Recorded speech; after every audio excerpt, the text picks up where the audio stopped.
মারাত্মক ভুলটা এখানে যেটা করছে এটা দেখেন,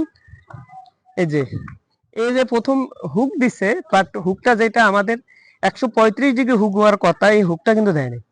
তারা কি করছে, প্রথম রিংটা সোজা বানাইছে, এরকম মনে হয় রিং আছে এখানে অনেক। এই যে এখানে কিন্তু অলরেডি অনেকগুলো রিং তৈরি করে রাখছে। এই যে দেখেন, কাজের মানে চোরামিটা কি, রিং গুলা কিন্তু সোজা করে রাখছে।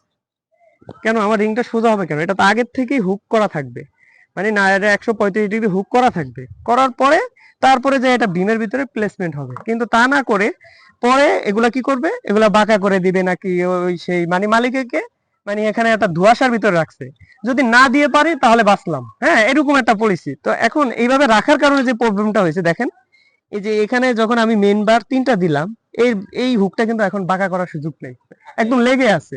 তখন কিন্তু আমি এটা যে বাঁকা করবো এটা সুযোগ নেই, নিচেরটা বাঁকা করছে কিন্তু এটা পারে নাই। কেন? আমার তো এটা তো আগেই বাঁকা করা থাকবে। হ্যাঁ, এই যে কাজের ভিতরে মানে ফাঁকি দেওয়ার একটা টেন্ডেন্সি, এটা যে ম্যাক্সিমাম কন্ট্রাক্টর পাই আমি। আমার প্রতি অনেক ভিডিও দেখে অনেক কন্ট্রাক্টর, অনেক মিস্ত্রি অনেক বাজে কমেন্ট করেন, আপনারা কিন্তু আসলে আমরা কেন আপনাদেরকে এইসব এইসব ভুল তো আমরা প্রতিনিয়ত আপনাদেরকে ধরে সংশোধন করে দিই। আপনারা যেহেতু আমাদের ভিডিওগুলো দেখেন, তার মানে এটা সংশোধন হয়ে যাওয়ারই তো কথা, কিন্তু আপনারা সংশোধন না হয়ে বরং এই ভুলগুলো করে মালিকদেরকে এরা লামসাম কাজ বুঝিয়ে দেন।